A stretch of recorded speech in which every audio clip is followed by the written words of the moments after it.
الحمد لله رب العالمين، وأصلي وأسلم على من بعثه الله رحمة للعالمين، نبينا محمد صلى الله وسلم وبارك ونعم عليه. يقول النبي صلى الله عليه وسلم: داووا مرضاكم بالصدقة، حسنه الألباني.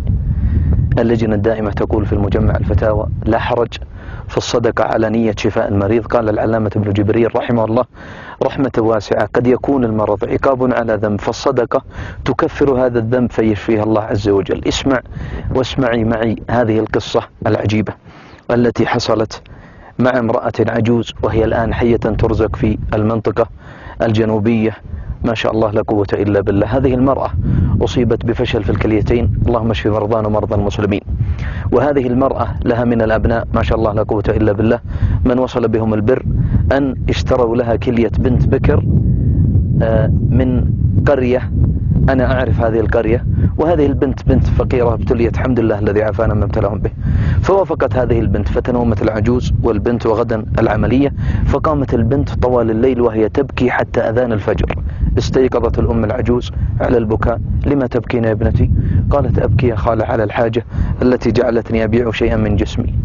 ما شاء الله لا قوة إلا بالله. من رحمة هذه الأم وهذه العجوز فاتصلت على أحد أبنائها: تعال. فأتى هذا الأب أو هذا الابن بعد صلاة الفجر مباشرة. قالت الأم: أعطيتها المال؟ قال الابن: لا، اتفقنا بعد العملية. قالت العجوز: والله أن تعطيها الآن. يا أمي اتفقنا بعد العملية. قالت: والله أن تعطيها الآن. وانظروا لهذا الشاب البار ما شاء الله لا قوة إلا بالله، فأتى ب30,000 ريال وقال: تفضلي يا أختي. أخذت هذه البنت المال وقالت العجوز: يا ابنتي والله إني اعتقتك لله، اخرجي.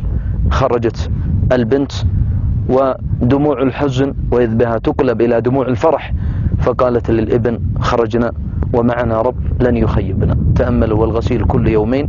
ذهبت هذه المرأة العجوز ورجعت للغسيل بعد يومين. أقسم بالذي شق البحر لموسى لقد اشتغلت كليتيها وهي حية ترزق الآن. فلا إله إلا الله، ما أعظم الله. جرب، فمن يعمل مثقال ذرة خيرا يره. اللهم إنا نسألك أن تشفي مرضانا ومرضى المسلمين، وزدنا من فضلك يا رب العالمين. اللهم صل على محمد.